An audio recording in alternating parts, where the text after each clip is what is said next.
Ce soir, je repasse le Rav, qui est un mariage, au Hachem, Brak Besparot. On fait un marathon entre hier soir et ce matin le shiur et ce soir le shiur.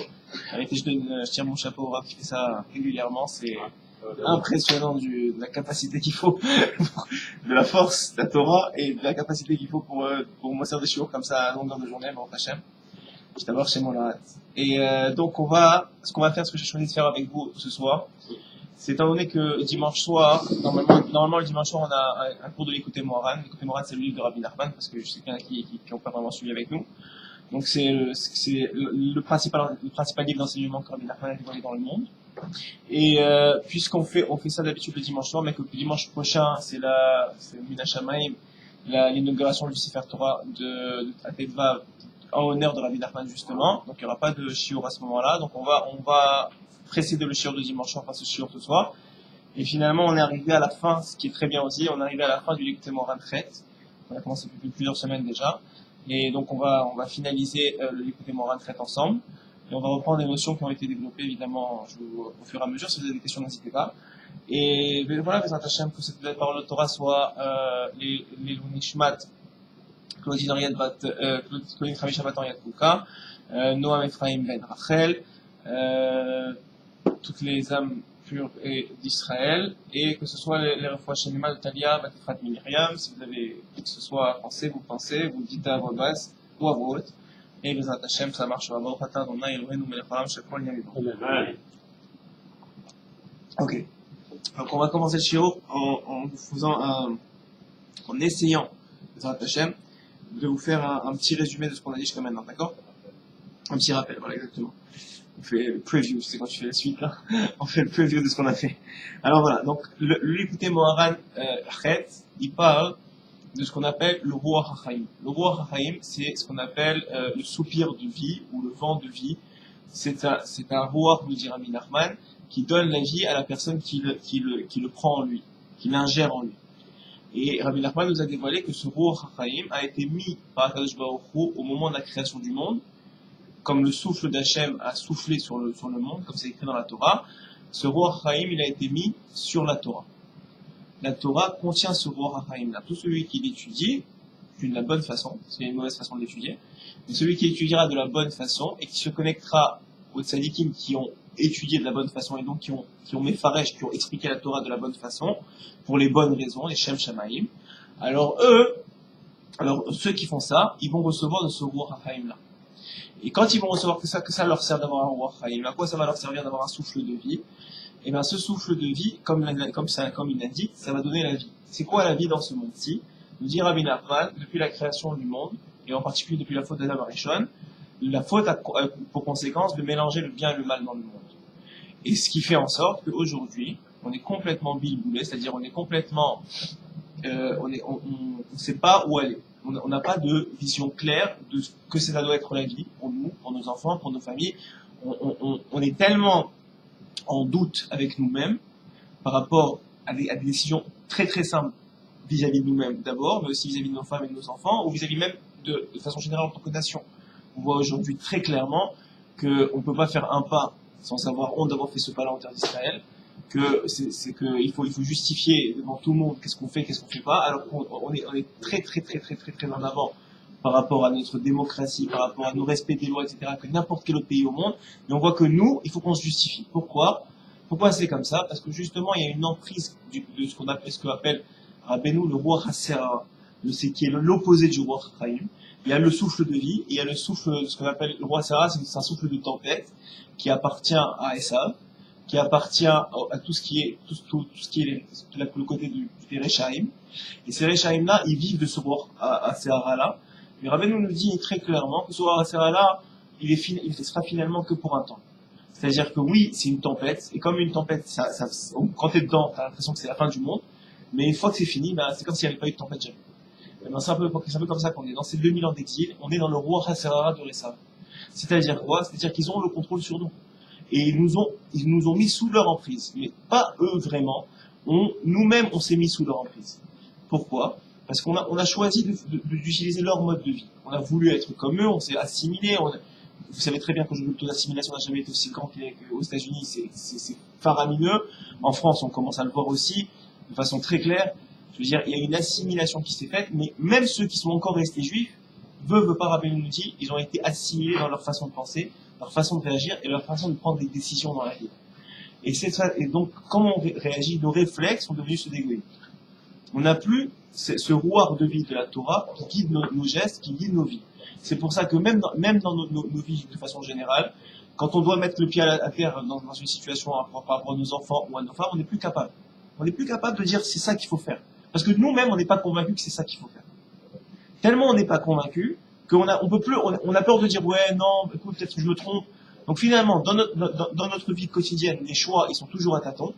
Dans notre vie avec nos femmes et nos enfants, c'est la même chose. Dans notre vie de façon nationale, c'est la même chose aussi. Et tout ça, il nous dit Rabbi Nachman, c'est parce qu'on est sous l'emprise du roi Sarah. Et ce roi Sarah, qu'est-ce qu'il fait? C'est celui qui a été apporté au moment de la faute d'Adam Rishon, qui fait que, on n'est pas capable de distinguer le bien du mal. Et donc on a étudié hier soir, parce que c'est dimanche hier soir, on a étudié comment on fait pour retrouver ce rouage de vida. Alors évidemment, premier élément, on se connecte aux sadikim qui, eux, ont réussi à être au-dessus de cette tempête, et qui arrivent à voir clairement qu'est-ce qu'il faut faire et qu'est-ce qu'il ne faut pas faire. Tu vas voir après Neski, il n'y a pas de doute quand il te dit quelque chose. Moi, personnellement, quand j'avais voulu faire la MIA, même pas, quand j'avais posé une question pour une Moacha, il m'a dit, il y a Robert Israël. Il n'y avait pas de doute. Moi, c'était même pas dans ma tête à l'époque. Mais il n'y avait pas de doute pour lui. Pour lui, il voit clair. C'est comme ça et c'est tout. Et après, je lui ai dit, mais non, mais j'ai essayé de trouver des excuses. Il m'a dit, Yavo Ber Israël, ça te va. C'est un bon conseil pour toi. C'est où? Fini. Pour eux, il y a pas, c'est clair pour eux. Pourquoi? Ils ont un pouvoir de vie. Et le roi Sarah, il les affecte pas. Et il nous dit Rabbi Nachman, pourquoi? Parce que tout celui qui a au sec Batora, qui rentre dans la Torah, mais pas juste en superficie, on écoute un cours par-ci par-là, même si c'est très bien, ça motive, etc. Mais qui a au sec la Torah, et pas n'importe quelle Torah, la halacha. C'est-à-dire qu'il veut comprendre la halacha, puisque la halacha, elle a pour but de séparer dans la Torah même ce qui est assourd de ce qui est permis, ce qui est bon de ce qui est mauvais, etc., etc. Ça t'apprend, ça fait dans ta tête que tu apprends à séparer le bien du mal dans ton étude, et dans ta vie, ça se répercute. Tu apprends à réfléchir grâce à la Torah. Mais on parle d'une Torah qui est vraiment Ba'amal, une Torah qui est un travail de la Torah, comme on a parlé hier avec nos amis. C'est-à-dire que vraiment, on est dans une situation où on va étudier de façon en profondeur tous les poskim, la halakha, etc., pour arriver à sortir le mal du bien. Et quand on fait ça, sans faire exprès, on le fait aussi dans nous-mêmes, dans notre cerveau. Ok? Et on avait fini, et on va reprendre ici, que ça fait qu'on sort le mal du bien où? Ça fait qu'on sort le mal du bien dans nous-mêmes. Et nous-mêmes, on est confectionnés, j'ai envie de dire, on est formés de quoi? Des 4 éléments qui constituent le monde. Toute chose, il y a 4 éléments qui constituent le monde, c'est simple, c'est clair. Il y a l'eau, le vent, le feu et la terre. C'est les 4 éléments qui constituent toutes choses qui ont existé. Hachem, il a créé tout le monde entier grâce à ça. Et en fonction de différents pourcentages, on sait que nous, on est plus, par exemple, il y a beaucoup d'eau chez nous, etc. Donc on sait que, en fonction de certains pourcentages, et en fonction de chaque élément, constitue, on va nous dire Rabbi Nachman dans qui écoutait Moharan, à chaque élément est connecté des midot de la personne, des traits de caractère. Par exemple, le feu, ils sont connectés à l'orgueil, la colère. C'est des midot qui correspondent au feu. L'eau, c'est la paresse, etc., etc. Il y a des midot qui sont connectés, ouais. Et dans chaque midot, nous dit le Rambam, c'est comme une échelle, où il y a le positif maximal, et il y a le négatif minimal. Ça veut dire que, même dans l'orgueil, c'est-à-dire, c'est mettre un mauvais exemple, même dans on va dire, la colère, il y aurait une colère, même si le Rambam me dit que l'orgueil et la colère sont des éléments très très très difficiles à gérer. Mais il y a la colère de Dieu. Hachem aussi se met en colère une fois par jour, on nous dit la Gemara.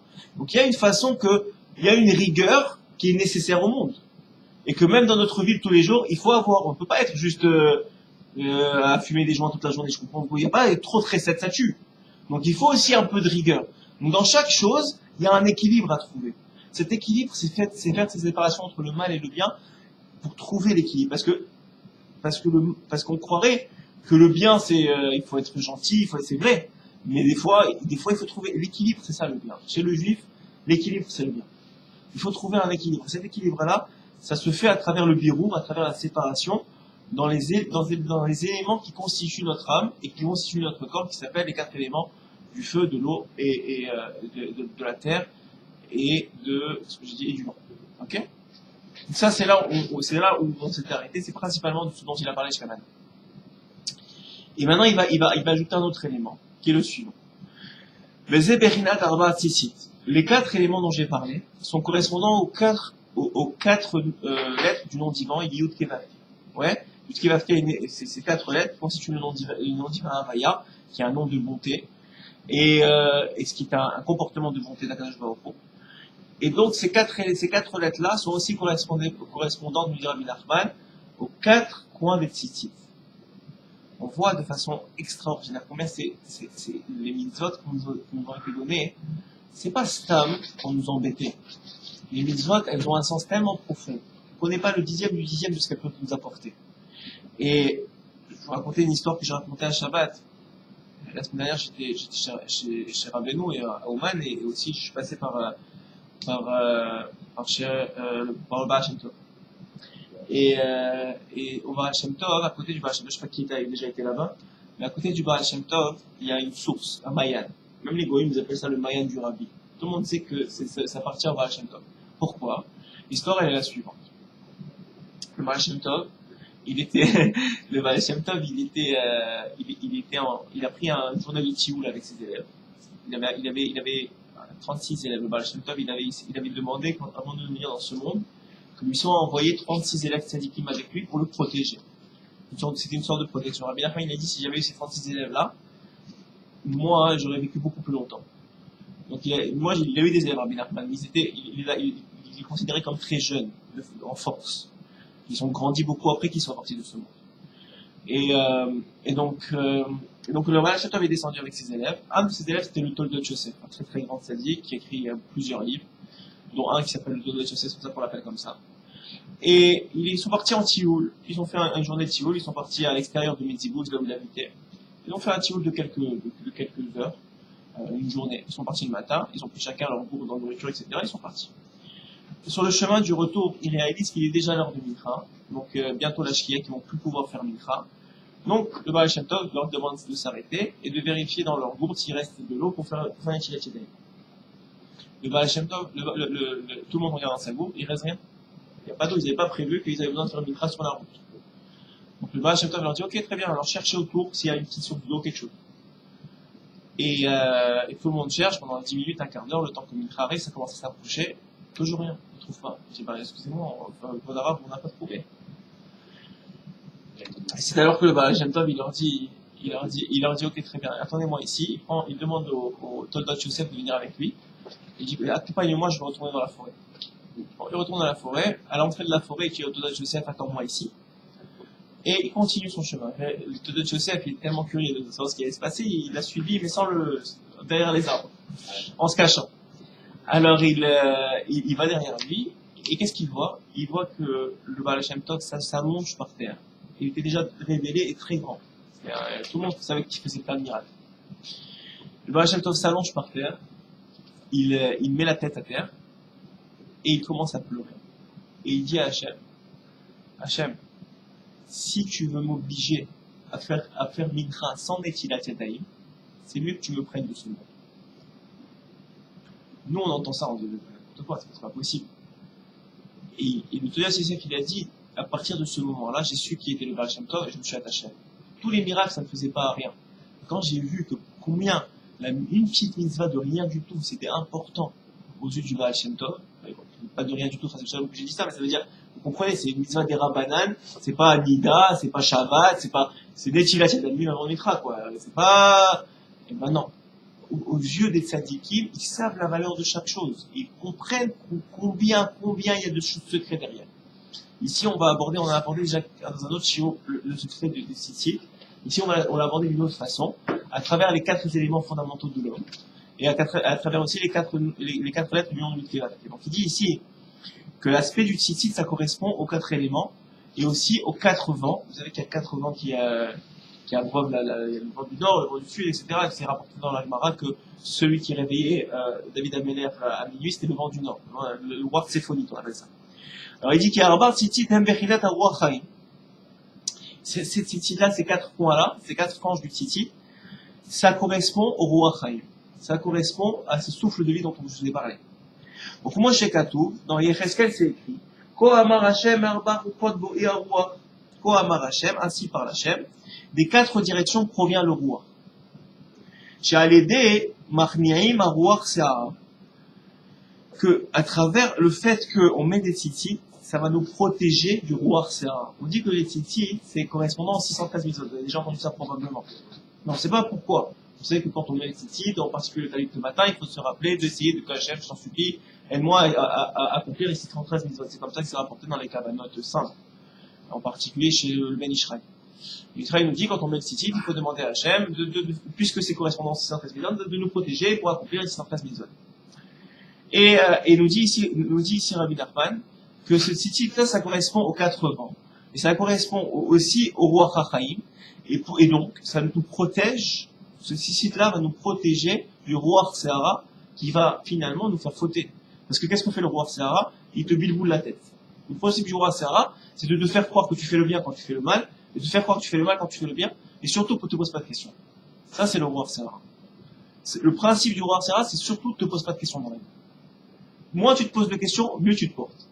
Alors que c'est le contraire. Plus tu te poses de questions, plus ça fait mal, plus tu te remets en question, plus ça c'est une prise de tête, c'est vrai. Mais plus mieux tu vas te porter à la fin. Ce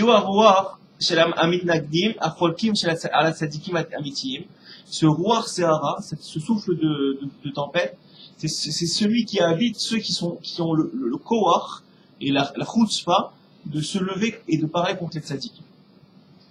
ואלו שממשיכים עריכת הרוח שלהם מהרב של קליפה, שהוא בחינת עשיו איש שעיר, et d'où il sort ce roi Sehara à eux, il le sort de Esav lui-même.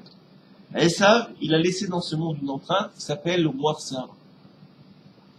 Mais Alken Tzitzit ou les chons Sehar, et c'est pour ça que le Tzitzit, c'est un lachon de Sehar. Sehar, ça veut dire le cheveu. Pourquoi? Et comme c'est écrit, qu'il me saisit par les tzitzit de la tête. C'est écrit dans la Torah, hein, dans le même endroit qu'on a parlé, que les tzitzit, ça a une référence aux cheveux. Et pourquoi? Parce qu'à travers les tzitzit, on est protégé de Esav, qui lui avait, vous savez, qui était très velu, et qui correspond au roi Sehara.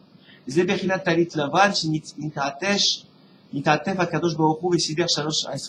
savez que dans la Gemara, c'est écrit que Hachem, lorsque Moshe Rabbeinu est monté au Har Sinaï pour demander le pardon pour Israël au moment de la faute du veau d'or, Hachem a pardonné, il a dit c'est l'article je pardonnerai, ou j'ai pardonné comme tu m'as demandé. Et il lui a dit maintenant, à partir de maintenant, je veux plus que ça se reproduise. Et je veux plus que tu aies besoin de remonter parce qu'ils n'auront plus Moshe Rabbeinu pour remonter. Donc il faut qu'ils aient un trick, il faut qu'ils aient quelque chose pour se sauver. Et il lui a dévoilé les 13 attributs de miséricorde. Comment il lui a dévoilé, nous dit la Gemara dans Masechet Brachot? Il s'est revêtu d'un talit blanc. Et Moshe Rabbeinu le voyait de dos. Et il était en train de faire comme le Chazal. Et il était en train de dire les 13 attributs de miséricorde. Et nous dit ici Rabbi Nachman quelque chose d'extraordinaire. Ces 13 midot-là, c'est aussi le roi Chaim. Donc tout est connecté. Les 13 midot, c'est le roi Chaim. Donc tout celui qui invoque les 13 midot, il vient invoquer le roi Chaim. Tout celui qui met les tzitzit, il vient invoquer le roi Chaim. Et pourquoi? Parce que c'est donc pour ça, nous dit Rabbi Nachman, qu'il fallait qu'à ce moment-là, Hachem, il aurait pu le dévoiler n'importe comment. Il fallait qu'il se revêt d'un talit, avec un talit blanc, tout lavan, donc tout propre, tout bien, avec les 4 tzitzit. Bechinot ruach marbar ruach kanal. Aynu talit lavan. Et faire bechinot ruach de klipa. Et à l'opposé, il nous dit Rabbi Nachman, puisqu'il y a un ruach de klipa, un ruach de Sehara, il y a un vent de folie qui peut prendre l'homme, ce qui est la bechinat de Esav. Et à Esav, il est admoni, il est roux. Kulo ka deretzia, comme un complètement roux. Au Feresh Rashi, Ketalit, et Rashi nous dit là-bas, et c'est pas contraire, c'est personne à quoi. Tu lis Rashi là-bas, tu comprends pas. Il dit Rashi Ketalit Daika, comme un talit vraiment. Ça va avec le talit. Et Rabbeinu nous dévoile, Bechinat talit des Klipa. Il y a un talit qui s'appelle un talit de la Klipa, qui lui, chez Bechinat, talit Edom, il est complètement rouge. Chez Misham Nimshach Haruach chez la Rechaim, que de là-bas sort cet aspect-là, ce vent de Rechaim. Et donc, pourquoi je vous dis tout ça? Parce que nous dit nous dit le Zohar Kadosh, que le jour où le Mashiach va se dévoiler, le Sav il va venir, et il va dire, moi aussi je suis un sadique, tout va bien, regardez, j'ai un talit. Mais son talit, il va être complètement rouge. Ça va être le talit du din. Vous savez que la couleur blanche est correspondante au chesed, et la couleur dans les sphirotes, et la couleur rouge est correspondante au din. Nous dit Rabbi Nachman, que plus on va approcher de la Géoula, plus va se dévoiler ce Ruach HaChaim. Et ce Ruach HaChaim là, c'est pour ça que toute la chassidité vient de façon très claire aujourd'hui, de façon très claire se dévoiler dans le monde. Ce Ruach HaChaim là, il vient du talit blanc, qui est les 13 attributs de miséricorde, qui vient dévoiler la miséricorde divine, qui vient finalement pardonner la faute de l'homme. Nous dit Rabbeinu Akadosh que la Géoula, elle vient dévoiler la miséricorde divine qui vient pardonner la faute de l'homme. Cette miséricorde qui est au-dessus de la faute de l'homme. Et Esav, lui, il est resté avant la Géoula. Il est resté avant le dévoilement du Mashiach. Donc lui, il va venir au moment du Mashiach en disant, moi je suis le tzaddik, avec le talit rouge. Ce talit rouge, c'est un talit de din. Et le din, il aura plus sa place, entre guillemets, en tant que din, comme on le voit. C'est écrit dans la Gemara, par exemple, que les halakhot qu'on va suivre vont être celles de Beth Shammai et pas de Beth Hillel. Aujourd'hui, on suit les halakhot de Beth Hillel qui sont plus cool, on va dire, que celles de Beth Shammai, parce qu'elles sont adaptées à la génération. Donc, si je vous dis que ça va être plus miséricorde, c'est bizarre, puisqu'on nous dit que, au temps du Mashiach, on va devoir appliquer des halakhot qui sont plus durs. Mais le chidouche du Mashiach, c'est qu'il va dévoiler Hachem. Donc quand tu connais la vérité, c'est pas difficile de faire. Ce qui est difficile pour nous, c'est qu'on n'a pas la vérité en face de nous. On a toujours un petit safek, est-ce qu'oublier, est-ce que non, bon bah tu sais quoi, je vais kiffer quand même, c'est pas la fin du monde, je me rattraperai tout ça. T'as pas Hachem devant toi, mais si t'as Hachem devant toi, impossible que tu foutes. Au contraire, t'as envie de faire plus. Donc en vérité, ça c'est pas antinomique, c'est pas contradictoire. Oui, il va avoir plus de miséricorde, il va avoir cet aspect blanc du chesed dans le monde, mais en même temps, on va vouloir faire plus, on va vouloir faire plus, mais ce ne sera pas de la rigueur pour nous. Pas dévoilé, au Arsinaï, Hachem, alors, au Arsinaï, il s'est dévoilé, c'est vrai, mais le dévoilement d'Hachem au Arsinaï, comme on l'a vu, il ne pouvait pas exister sans la mort de l'homme. Si tu as bien remarqué, dès qu'il a parlé, nous on est morts. 2 fois, après ça on a dit stop. Ils ont vu les colottes, ils n'ont pas vu Hachem, ils ont vu les colottes, ils ont vu les voix, ils ont vu des expressions d'Hachem, ils ont écouté le chauffard, c'est déjà extraordinaire, Alva qu'on est capable. Mais ce que je te dis, c'est qu'au moment où il a parlé, c'est même pas encore dévoilé, au moment où il a parlé, on est mort. Le chidouche du Mashiach, c'est qu'il va dévoiler Hachem et on va être vivant. C'est ça Triyat HaMetim. Triyat HaMetim, c'est qu'on va vivre avec Hachem. C'est ça Triyat HaMetim, mamash, c'est qu'on va vivre dans ce monde avec Hachem. C'est ce qu'on attend. Mais pour que ce soit comme ça, il faut qu'il y ait un dévoilement énorme de miséricorde divine. Et c'est pour ça que vous remarquez que plus on dévoile la Torah dans le monde, plus la Torah qui est dévoilée, c'est une Torah de miséricorde. Alors il ne faut pas se tromper, on n'est pas ceux qui croient dans l'acrobate ou quoi là. Il faut arrêter les bêtises. Lui, il fait n'importe quoi, il a pris la Torah, il a changé. Je ne parle pas de changer la Torah. Je vous parle d'une Torah de miséricorde, une vraie Torah, mais de miséricorde. C'est pas la même chose du tout, c'est complètement différent, je vous le dis. Et j'espère que ceux qui écoutent, parce que je remarque qu'il y a des goyim qui écoutent le shiur, j'espère qu'ils ont compris ça. Il y a quelque chose qu'ils peuvent comprendre, ça sert à rien d'écouter les shiur si vous n'avez pas compris que la Torah c'est une Torah de vérité et qu'il n'y a pas une mechadesh de Torah. C'est même la Torah qui va être dévoilée, même ce qu'on dévoile dans la Torah, le Rabbeinu ce qu'il a dévoilé, ou ce que le Baal Shem Tov a dévoilé, c'est pas une nouvelle Torah. C'était déjà inclus dans la Torah de Moshe. Tout était déjà inclus. C'est un dévoilement que le Dor il a eu besoin d'avoir à travers le tzaddik. Mais tout était déjà dans Moshe. Il y a pas, on t'a pas dit maintenant ça y est arrête de faire Shabbat. Ça n'existe pas ça. Ça n'existe pas d'arrêter de faire Shabbat. Ça n'existe pas maintenant. Ça y est, il y a que l'amour, il y a plus la crainte. Ça n'existe pas ça non plus. Le juif c'est l'équilibre entre les deux. Le juif c'est la Torah. Le juif c'est la halakha. C'est les 4 amot de la halakha. Tu sors les 4 amot de la halakha, oublie. Tu es un réformiste, c'est fini. Ou bien t'es pas au niveau et tu dis est-ce que j'arrive pas et B'ezrat Hashem j'arriverai. Mais que tu commences à dire ouais c'est l'acrobat qui existe, c'est fini, oublie ça. La Gemara dans Sanhedrin, à Daf Gimel là-bas, il nous dit, le jour où le Mashiach va venir, ils vont avoir tellement honte que c'est eux qui vont détruire leur temple. C'est eux-mêmes qui vont détruire. Ils vont mettre des bombes dans leur mosquée et dans leur église. De honte d'avoir cru en une si grande bêtise. Et ils vont réaliser qu'ils ont cru en eux-mêmes. C'est-à-dire qu'ils ont voulu eux-mêmes dévoiler qui ils sont vraiment. Et vous savez, d'ailleurs, c'est clair, le Rambam dit la raison pour laquelle les religions ont été créées, c'est parce qu'ils voulaient assouvir des besoins personnels que la Torah ne leur permettait pas et que la conscience ne leur permettait pas. Donc ils ont créé une religion qui leur permettait ce qu'ils voulaient et comme ça leur conscience les laissait tranquille. C'est le principe de la religion, le Rambam dit clairement. C'est la raison pour laquelle la religion a été créée. Et on le voit. Au début ils faisaient Shabbat, après Shabbat ça leur convenait plus, ils ont enlevé Shabbat, après ça convenait plus, ils ont enlevé ça, après ça qu'est-ce qui reste aujourd'hui dans leur religion? Rien du tout. Rien du tout. Ils ont une religion soi-disant d'amour.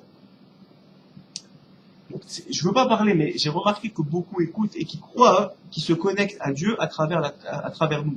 C'est vrai si vous laissez tomber tout le reste. Si vous continuez, c'est comme la Gemara nous dit, celui qui rentre dans un mikvé avec un animal mort dans la main, il se purifiera pas. Il est dans le mikvé maintenant, c'est des eaux de purification. Mais s'il a un animal mort dans la main, il se purifiera pas, il est toujours tamé. Il ressort le même qu'il est rentré. Si tu veux rentrer dans la vie, dans la Torah, il faut comprendre qu'il faut que tu laisses l'animal dehors. L'animal mort, il faut le laisser dehors. Et c'est pas grave si ça plaît pas à certains qu'ils écoutent pas le shiur, ça me dérange pas. Mais il faut comprendre ça. Que tu dois laisser l'animal dehors. Et le juif, qui lui malheureusement est imprégné de la d'égoïsme, et que lui là c'est différent. Parce que lui, je vais vous dire la différence, elle est très claire, et c'est pas Chas v'Shalom de dire quoi que ce soit, chacun il a son rôle, si vous voulez, il y a des conversions qui sont encore possibles, parce que Mashiach ce sera plus possible, je vous le dis, ce sera fini. Mais c'est encore possible les conversions aujourd'hui, et c'est une grande chance. Shlomo Ameler, quand tout allait bien, on a arrêté les conversions, vous savez, parce que quand tout va bien, on ne veut pas qu'on se convertisse parce que tout va bien, on veut qu'on se convertisse parce qu'on a une recherche de vérité, parce qu'on veut savoir c'est quoi la vérité. Le juif, il a une différence avec le goy. Il a une neshama elokite. Il a une partie de Dieu en lui, qui est intouchable. Quel que soit ce que tu fautes, cette partie-là, elle est pure, elle est une partie de Dieu en toi. Donc maintenant, nous dira Benoît, le juif, il est fondamentalement bon. Tout ce qu'il fait de mauvais, c'est parce que les nations du monde, il s'est laissé prendre par la avira, le roi Chasserara des nations du monde. Mais lui, fondamentalement, il ne peut pas faire du mal. Et donc, quand il se trempe dans un mikvé, tout ce qu'il fait, c'est nettoyer l'habit de sa neshama.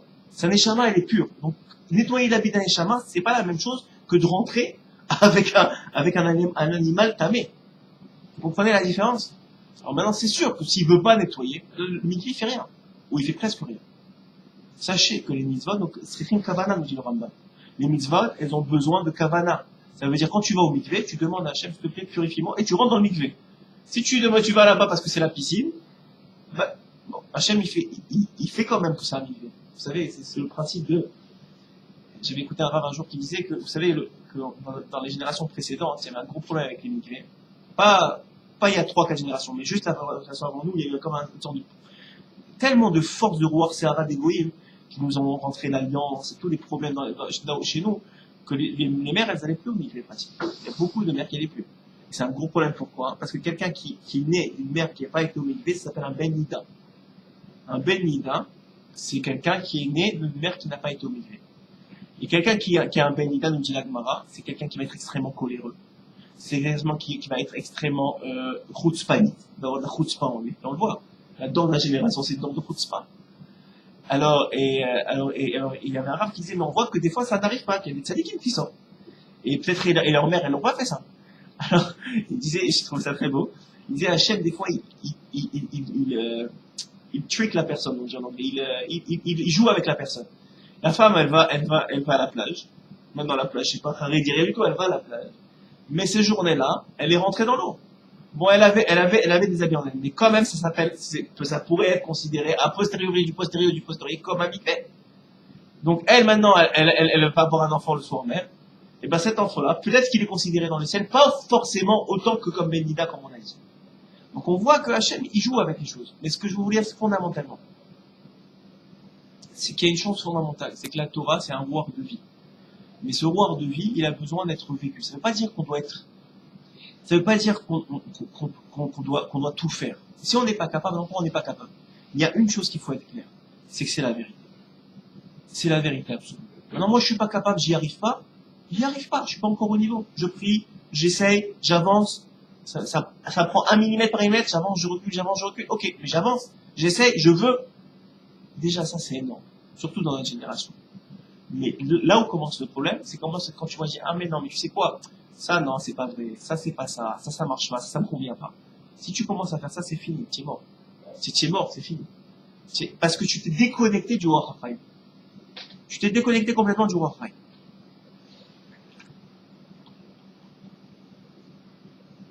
Et donc, il dit ici, c'est ça la séparation au temps du Mashiach entre les Goïms et les Juifs. Les Goïms, ils vont venir chez Akadosh Baruch Hu, nous dit la Gemara, et ils vont dire à Akadosh Baruch Hu, nous aussi, pourquoi tu nous as pas donné la Torah? Nous aussi, tu nous as dit des choses, tu nous as dit qu'il y avait le vol, etc. C'est pour ça, mais si tu nous avais dit la vraie Torah, on aurait fait. Nous aussi, on veut un salaire. Ils vont même leur dire, c'est grâce à nous si les Juifs, ils ont fait la Torah. Ils étaient chez nous. Ils vont commencer à trouver plein d'excuses. Ils vont voir que c'est la vérité. Ils vont vouloir faire partie du lot. Et la Gemara nous dit, sur quelques pages, comment Hachem va leur répondre à chaque fois. Il va, entre autres, leur donner la mitzvah. Il va leur dire, ok, si vous voulez faire, montrez-moi que vous êtes capable de faire les mitzvot. Il va leur donner la mitzvah de Souka. Il va leur donner la mitzvah de Souka. Et ils vont rentrer dans la Souka. Et Hachem va enlever l'écorce du soleil. Il nous dit la Gemara, il va faire tellement chaud qu'ils vont plus supporter, ils vont vouloir sortir. Au moment où ils vont sortir, ils vont taper dans la Souka. Ils vont dire, c'est quoi cette mitzvah-là? Ils vont sortir. Et alors Hachem va leur dire, vous voyez bien, vous n'êtes pas capable de faire ce que les Juifs ont fait. Et alors ils vont leur dire, mais non, mais il fait très très chaud, même les Juifs ne seraient pas restés dedans. Et qu'est-ce qu'ils vont répondre à Hachem? Ben, ouais, c'est vrai, les Juifs ne seraient pas restés dedans. Mais les Juifs, ils n'auraient pas tapé dans la Souka. Ils n'auraient pas craché sur la maison. Nous, des fois, le soir de Sukkot, c'est une malédiction, mais des fois, surtout le premier soir, il pleut. En Israël, bon, Hachem, ça n'arrive pas souvent. Mais dans les autres pays, en France, au Canada, je vous dis, ça arrive très souvent. Malheureusement. Il neige pas encore à cette époque. Alors, et qu'est-ce qu'on fait? On est triste. On fait pas la mitzvah. On est triste. On a préparé, les femmes, elles ont préparé, les enfants, ils sont contents, ils sont heureux de faire la mitzvah. On la fait pas. On est triste. Ça, c'est le juif. Parce qu'il a une neshama elokit. En lui, il est forcément bon. En lui, on est forcément bon. Maintenant, les maladies du siècle, nous dira Ben Nachman, par exemple, nous dira Benoît Kadosh, que la maladie du siècle, c'est le fait qu'aujourd'hui, on n'a pas de valeur à nos yeux. Et ça, cette valeur intrinsèque, elle se reflète chez nos maris et nos femmes, parce que sinon, on a des gens de femmes à nos yeux. Je ne parle pas de gava, je parle d'une valeur intrinsèque, de savoir qu'on vaut quelque chose. Elle se reflète dans la façon dont les gens nous traitent. La preuve, c'est en tant que nation, je vous l'ai dit. Aujourd'hui, on nous traite comme la dernière nation du monde, alors qu'on est, je vous le dis, on est le cœur du monde. Si vous voyez, même au niveau scientifique, combien d'innovations scientifiques sortent d'Israël, c'est inimaginable. Tout aujourd'hui, dans les hôpitaux, dans les secteurs aéronautiques, dans les secteurs de voitures, tout sort d'Israël, tout. C'est un truc incroyable. C'est-à-dire aujourd'hui, tu demande-leur de boycotter Israël, ils ont plus de Rachman, c'est fini. Ils vivent comme à la préhistoire. Tout, le iPhone, tout ce que tu veux, les applications, tout ce que tu veux, ça sort d'Israël. Et pourtant, on n'a pas de valeur à nos yeux. Pourtant, on est, ouais, vous avez raison, excusez-nous. La même chose, même dans notre propre vie, avec nos femmes et nos enfants, il y a pas de respect de nous-mêmes, donc il n'y a pas de respect, il n'y a pas une coordination. Il n'y a pas une coordination et une force qui se crée dans la famille. On est dans des familles qui sont déchues. C'est bon, c'est pas autant que les goïms, c'est vrai. Mais on le voit chez les juifs, très clairement. Très clairement, tu vois des shalom bayit, une catastrophe. On demande au Rav, toute la journée comme ça. Et pourquoi? Nous dire Rabbi Nachman, la source de la source, c'est que l'homme n'a pas de valeur à ses yeux. Et pas de la gava, c'est très, très important à comprendre. C'est pas un orgueil de dire ça. C'est de dire non, j'ai de la valeur, j'ai de la Torah, une conscience de sa propre valeur, exactement. Une conscience de sa propre valeur, que maintenant, si ta femme te dit quelque chose, ça t'affecte pas. Parce que tu sais ce que tu veux. Et quand tu sais ce que tu veux, tu vas montrer à l'autre ce que tu veux. Et finalement, il va te voir comme toi tu te vois. Et nous dire à Benoît, que, donc, à partir du moment où tu as compris ça, alors tu as un travail à faire sur toi-même, qui va évoluer, et qui va faire grandir tous les gens autour de toi. Mais c'est pour Roshama Rabbe, alors, donc on finit l'écoute Maron vraiment. Et toujours Rabbi Nachman, je pense les 15 premiers d'écouter Moharan, il a eu un dévoilement de Rabba Baba Chana. Rabba Baba Chana, c'est de l'époque des Amoraïm, de la Gemara, qui a écrit des histoires que personne ne comprend. C'est des histoires complètement farfelues, qui sont écrites dans la Gemara. Mais tout le monde savait, à l'époque, qu'il y a des secrets qui sont contenus dedans. Rabba Baba Chana, il est venu en rêve chez Rabbi Nachman, et il lui a dit, si tu dévoiles les enseignements qui sont écrits dans le, comment on appelle ça, dans les histoires, alors je te donnerai des secrets de la Torah. Et donc, j'en profite pour boire. Et donc, l'un des enseignements, c'est celui-là. Et à la fin, il va donner, je vais vous lire parce que je l'ai en français parce que c'est de l'araméen qui est quand même assez compliqué. Je vous le lis en français pour que ça aille plus vite. L'enseignement de Rabba Baba Chana, vous allez voir que vous ne comprenez rien, mais en vérité, tout ce qu'on vient de dire jusqu'à maintenant, c'est inclus dedans. Alors regardez, Rabba Baba Chana il racontait, ce marchand me dit, viens, je vais te montrer les morts de la génération du désert. J'allais, et je les vis. Ils ressemblaient à des ivrognes, étendus sur le dos. Le genou de l'un d'entre eux était levé, et le marchand passa sous son genou, juché d'un chameau. Je vous dis directement la traduction, je l'ai récupéré. Il brandit sa lance, mais ne put l'atteindre. Je découpais l'angle du tzitzit. Donc Rabba Baba Chana, il dit, j'ai découpé l'angle du tzitzit l'un d'entre eux, qui était de la génération du désert, qui était allongé. Nous ne pûmes par la suite sortir de là, à cause que j'avais pris cette partie de tzitzit à lui. Alors, et il m'a dit, la personne qui était avec moi, le marchand, il m'a dit, est-ce que tu as par hasard pris quelque chose qui lui appartient? Il m'a demandé. Et dans une tradition, quiconque agit de la sorte, il m'a dit, dans une tradition, quiconque agit de la sorte ne peut sortir de là. Aussi, je revins et je rendis l'angle du tzitzit que j'avais pris et on a pu sortir. C'est Baba Batra 73b. Très peu de gens s'attardent sur cet instant-là. Je vous le dis, même ceux qui étudient la Gemara, ils passent très vite parce qu'ils n'ont rien à comprendre. Alors maintenant, on va dévoiler qu'est-ce qu'il y a à comprendre. Tout ce que je viens de vous dire, c'est écrit là. Alors, viens, je vais te montrer. Il dit Rabbeinu Akadosh.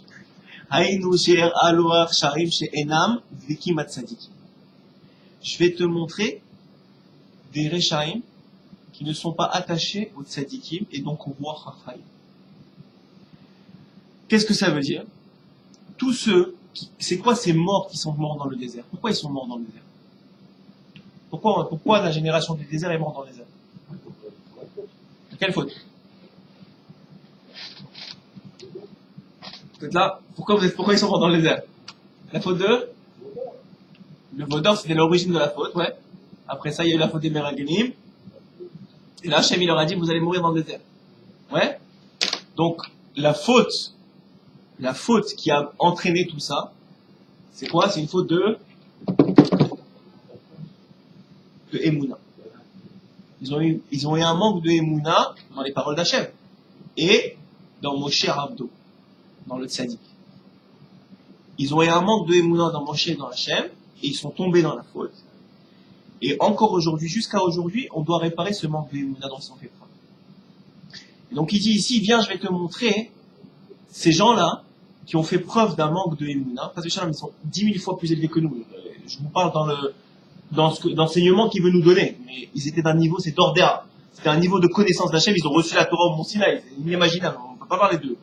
Mais je vous dis simplement de comprendre qu'il vient de dire ici Rabba Baba Chana.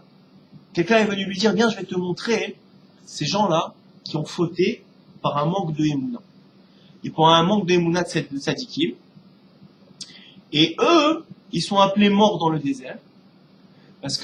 Pourquoi? Parce que le roi Tsephonite, il dit Rabbeinu, il soufflait pas dans le désert. Comment on sait que le roi Tsephonite ne soufflait pas dans le désert? C'est écrit dans Yevamot à la page 72a, que les béné Israël dans le désert, ils avaient 40 ans, ils ont pas circoncis leurs enfants. Ouais? Pourquoi? Parce que, nous dit la Gemara, le roi Tsephonite de guérison, il poussait pas dans le désert, il passait pas dans le désert, et donc c'était Sakalat Nefashot, c'était un danger de mort pour tout celui qui faisait la circoncision. Donc ils l'ont pas fait. Et donc, puisqu'ils n'ont pas fait la circoncision et qu'il n'y avait pas ce roi Tsephonite, Ils n'étaient pas connectés au roi de ville, au roi Séphonie, c'est celui du roi David. Ils n'étaient pas connectés au roi de ville, au roi de sainteté. Et le marchand dont on parle, c'est le tzaddik. Donc le marchand, il lui montre, regarde, qu'est-ce qui est arrivé à ceux qui n'ont pas cru en tzaddikim, mais à Moshe et à Hachem, et qui ont eu un manque de émouna. Ils sont morts. Ils sont enterrés. Et il dit dans le Hana, il dit, il ressemblait à des ivrognes. Alors le Rajbam, là-bas, c'est un commentateur de l'Agmara, il explique que celui qui a trop bu, qu'est-ce que ça lui fait? Qu'est-ce que quelqu'un qui a bu, qui est sous? C'est quoi qu'il perd? Il perd le da'at. Il perd le da'at. Il perd la conscience, la connaissance, son da'at. Il est plus capable de faire les bons choix, de discerner. Et voilà. Il perd, merci. Alors, il perd la capacité de discernement. Il dit celui qui a un manque d'émouna dans Dieu, qui a un manque d'émouna dans sa famille, il se déconnecte du roi Raphaïm, du souffle de vie, et donc, il va forcément avoir un manque de discernement maintenant dans sa vie. Puisqu'il est déconnecté de la vérité, il est déconnecté de la prise, il a plus la bonne source. Ok? Donc ça, deuxième enseignement qu'on a vu, et que je vous ai déjà dit, qui est retrouvé ici, que les ivrognes, pourquoi ils avaient l'air d'ivrognes? Parce qu'avec cette faute-là, ils ont été déconnectés du roi Raphaïm, et donc ils ont eu un manque de discernement, et c'est ça qui a entraîné la faute. Et ils étaient étendus. Ouais, ils étaient étendus. Leur face, elle était là. Donc le Rajbam, il explique que leur face a été dirigée vers le haut. Et c'est quoi cet aspect-là? C'est que leur visage, il témoignait contre eux. Ils avaient l'air d'un visage que quoi? Que le roi, il était si puissant et si grandissant, le roi Hasserara, qu'ils avaient un visage rouge comme ça. Il y en avait un, le genou de l'un d'entre eux était levé. Ouais, on a dit le genou est levé. Et là, il dit, c'est que ça fait allusion au Rechaim, au moment, j'ai pas les Rechaim, mais celui qui est pris dans le roi Sahara, au moment où il est pris, parce qu'il reçoit de la vitalité, des forces du mal, tout va bien pour lui. Tu vois, un gars qui a un business, il vole et tout ça, au début, ou en tout cas, il y a des périodes où il est en haut. Tout va bien. Il se pose pas de questions, il flambe l'argent, tout ce qui est acquis facilement se flambe facilement aussi, il flambe l'argent, il pose pas de questions, il avance. Et on le voit avec les problèmes on le voit récemment avec les problèmes de téléphone, tu sais même plus ce que tu fais. Tu vois tellement d'argent rentrer, et c'est tellement d'argent facile. Les gens qui sont dans la drogue, le rallye, des choses comme ça, ils sont pris dans un rouage stéphonique. C'est vraiment ça. Ils sont, excusez-moi, dans un rouage de Sahara. Ils se posent plus de questions. Ils sont pris dans ça, et ils reçoivent, d'où ils reçoivent leur vitalité. Il dit du Samer même. Le Samer même, il leur alimente le business. Il fait que ça marche. Mais un jour ou l'autre, dira Benoît, donc le genou il est levé, c'est vrai. Mais un jour, et il est tellement levé que le marchand qui est le tzaddik, il est obligé de passer en dessous du genou. C'est-à-dire qu'il est obligé de baisser la tête devant le rachat. C'est-à-dire que le rachat, lui, il est avec sa BMW, etc. Et celui qui est au collègue, il baisse la tête, il dit rien, il avance. Il est obligé de passer en dessous, parce qu'à ce moment-là, ce rachat-là, il est au-dessus, parce qu'il a un roueur de clipa tellement grand, tellement fort. Mais un jour ou l'autre, il dira Benoît, et ça va faire mal, il va tomber. Et quand il va tomber, comme on l'a vu dans ceux qui sont tombés, c'est fini. Son nom, il est mort. En général, ils sont en prison ou pire. Ils sont finis de chez fini. Mais eux, ils se disent, mais je comprends pas, j'ai pas vu ça venir, comment c'est possible, j'ai fait ça. Mais quand t'es tombé, c'est fini, mon gars. Il y a toujours la tchouva, pour un juif. Mais ça veut dire, tu comprends, à ce moment-là, qu'il y avait quelque chose qui te portait, qui n'était pas toi. Et il dit ici, c'est pas le fait qu'il ait cette parcelle de Neshama, c'est quoi? La personne de Neshama qui lui donne cette format dans n'importe quelle situation où il se trouvera, que ce soit dans la médecine, que ce soit dans la science, que ce soit... Rabbeinu, il dit clairement que tout celui qui faute, il reçoit son roi Raphaïm, sa roi de vie, c'est-à-dire sa compréhension, son intelligence, du côté du mal. Obligatoirement. Il dit même pire que ça. Il dit même si quelqu'un il fait des mitzvot avec sa vérot, ça va directement pour le samer même. Si tu donnes la tzedaka avec ce que tu as volé, c'est pas de la tzedaka.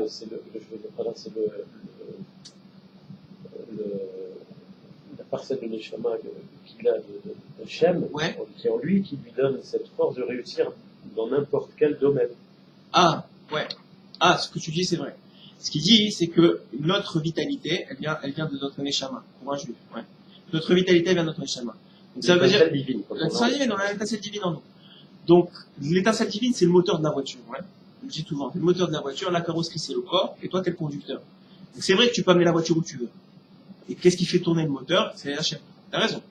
Mais Hachem, il a des voies pour faire tourner le moteur. L'essence qu'il te donne, ça peut être du suprême, ou ça peut être de la flotte.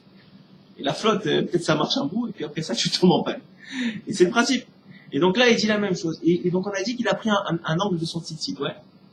Alors, il a dit que des fois, les tzadikim, ils veulent se frotter au Rechaim. Le problème avec ça, c'est que la avira du rachat, elle peut l'entraîner avec lui. Et il prend de ça, du rachat une partie de sa mauvaise, de ce qu'il est mauvais. Et comme il prend une partie de ce qui est mauvais, maintenant il peut plus sortir de là. Il est pris avec le rachat. Il est pris avec le rachat. C'est pour ça qu'il y a quelqu'un qui m'a demandé ce matin, il est venu me rappeler le shiur, et il m'a dit, écoute, j'ai un problème, c'est que je connais quelqu'un qui trompe sa femme. Maintenant, chaque fois il vient me dire bonjour, etc., pendant une demi-heure, une heure après, je suis pas bien. Qu'est-ce que je dois faire? Et je lui ai dit, tu dois l'éviter, sans qu'il s'en rende compte, mais tu dois l'éviter. Parce que toi, ça te fait du mal. Mais, parce que tu n'es pas au niveau de supporter sa faute. Parce que nous-mêmes, on a du mal en nous. Donc forcément, puisqu'on a du mal, ça connecte ensemble. Mais celui qui est au niveau de supporter la faute, il a de la rahmanou, c'est ce qu'on appelle le tzaddik.